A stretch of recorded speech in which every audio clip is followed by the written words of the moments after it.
Ali. Okay, next tutorial. This tutorial is a nice simple tutorial, well, hopefully simple. It's basically meant to be Dr. Manhattan from the movie Watchmen. I say the movie, it's a comic book series, but I know him from the movie, so yeah, which is an awesome movie, I have to say. But after I finished doing my Rorschach tutorial, a lot of people wanted to see this, so I thought I'd do it, even though it's incredibly simple. Well, I thought it was simple, but I guess you could make it more complicated depending on how far you want to go with the contouring and that, but either way, it's a fun look. But yeah, the first person to request it, I'm going to pronounce this wrong, so I'll pop your name there, so thank you. You were the first person. Thanks everyone that requested, but you were the first. But yeah, so if you'd like to see how to recreate this blue madness, stay tuned. So to start off with, I'm going to apply a plain latex ball cap because Dr. Manhattan doesn't have any hair, and I'm going to block out the edges of my eyebrows because he's got very, very straight eyebrows, and I've tweezed mine to the point where I've got a really high arch. So yeah, you guys might not have to do that, but yeah, so I'm going to block the edges out so I can draw them on a lot straighter. So if you guys want to do that, I'll pop links here and here to tutorials I've done in the past to teach you guys how to do both those things, just so I can save some time up in this video. Yeah, so I'm going to do all that and get back to you. So there we are. So after I applied my ball cap, I went over the edge of my ball cap with some liquid latex just to get rid of the seam.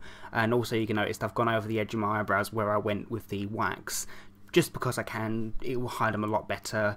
Obviously don't do that if you haven't blocked them out because you might remove your eyebrows. So yeah, this way it's perfectly safe and just another way of smoothing them out. Right, so then it's onto the blue foundation itself. So I'm going to be using this gorgeous light blue colour I've got here, which I got that colour by mixing 2 parts Snazaroo sky blue watercolour, which is quite dark on its own, with 1 part Snazaroo white watercolour, and it gave me that really light shade that I'm going to go for because it's very easy to go too dark, so I'd rather go lighter and darken up if I need to. So I'm going to apply that all over my face. I'll do my neck and my body last, and obviously my ears.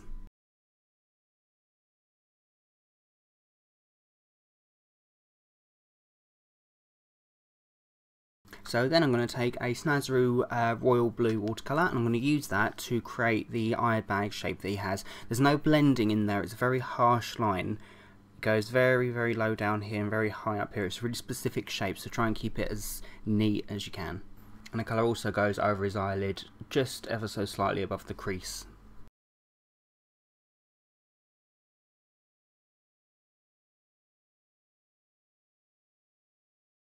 So it gives a really sad expression. Yeah, I mean, there's not a lot of happiness in this look. Right, so now I'm going to take the same royal blue and I'm going to use that to draw on the eyebrows. So they're going to be very, very straight across, as I said, from tear duct to the end of your eye. Just really, really straight and not particularly thick. They're quite thin.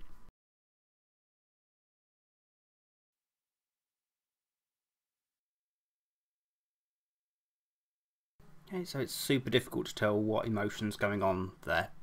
So it's kind of sad, kind of angry.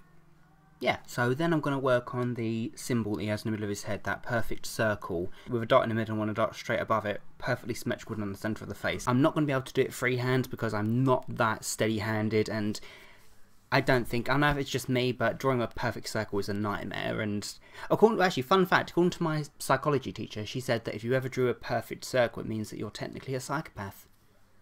I don't know how true that is, just fun little fact that I know. Yeah, I'm going to cheat a little bit. I'm going to use one of these. So this is a regular sample pot that I got from Max Cosmetics. I'm sure they still do the same ones. Hopefully they do. But I found that they have their lids have the perfect shape. It's just slightly bigger than his eye. Perfect shape for a stencil. So what I'm going to do is I'm going to dip this head first into the royal blue. And then I'll be able to press it down and then neaten that up, and then I know it's a perfect circle. You just got to be really careful to get it right in the centre.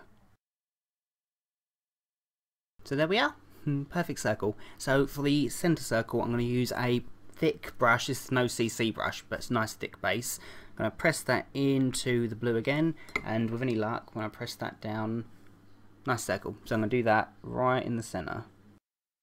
And then doing exactly the same again with a smaller based brush, dip it in and then press it straight above it. Now, depending on how far in depth you want to go with this look, you could pretty much be done now. Just paint your body blue or wear a blue morph suit and you're done. I'm going to do a bit more. I'm going to do some nasolabial folds and a tiny bit of shading around the eyes, just because he is human, I suppose, in a sense. So he has got these wrinkles and the folds, and it just makes him look a bit more interesting than just being a perfect blue being. And I'm also going to do some cheekbones as well, some not too high, but I want there to be a hint of a masculine jaw there. So I'm going to use a Sugar Pill eyeshadow in Velocity, a dark blue eyeshadow, and I'm just going to trace on the shape that I want, just around the jaw, down the cheekbone, then down like that. Just masculine, makes the look a bit more masculine. And taking the same colour again, I'm just going to do a nasolabial fold. So to start off, I'll just draw a harsh line going from my nostrils down, and then I can blend it out afterwards. So with nasolabial folds, you want to blend them outwards, so the harsh line is here and it's clear on the inside. That gives the illusion of the puffiness here that you have. And the same again with the small crow's feet, just cross slightly and then just taper them off. So nothing particularly harsh, it just adds a bit more human element to it. And I'm going to do that again, I think, on the brow. I'm just going to do a tiny bit of furrowing, not a huge amount, and just taper off each end. So then I need to paint the rest of my body all blue. So it's up to you. You could wear a suit. I mean, there's that one scene in the film where he wears a suit for the TV appearance, or you could wear a morph suit, or you could just go out naked and blue. Up to you. So yeah, I'm going to just paint myself blue for now, just for the camera. So once you've done that, it's time for the contact lenses. So for this look, I'm going to use a pair of whiteout mesh lenses, which I got from camowise.com. I'll pop in the name and description bar below. They're basically mesh lenses that make it look like you've got no eyes, which is pretty much the look that he's got in the film. So yeah, so I'm going to pop those lenses in, and we'll see what it looks like.